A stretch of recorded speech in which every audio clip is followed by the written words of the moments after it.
Welcome to a peaceful classical piano tutorial in the key of E major, Consolation from Songs Without Words by Felix Mendelssohn. Free piano sheet music for this piece is available at the link below. We'll focus on one hand at a time before putting both hands together. Let's enjoy playing this beautiful melody.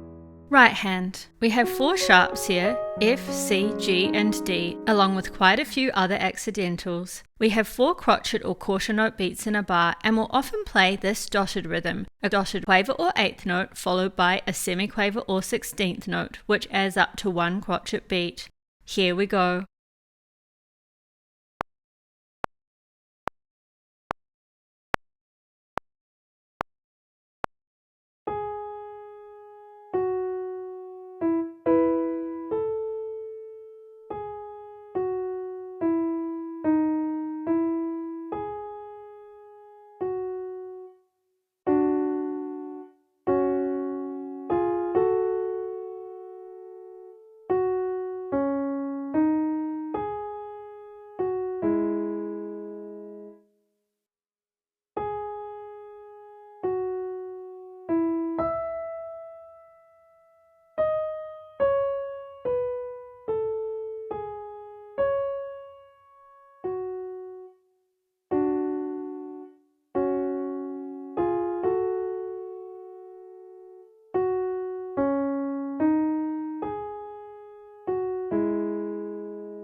Left hand. The rhythm is less busy here, but sometimes we'll join the right hand to play the dotted rhythm. Here we go.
hands together. Let's coordinate this at the slowest speed.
And there we are. Once you're feeling comfortable at this speed, you might like to try the music a little faster. Thank you so much for joining me. See you again soon for more piano focus.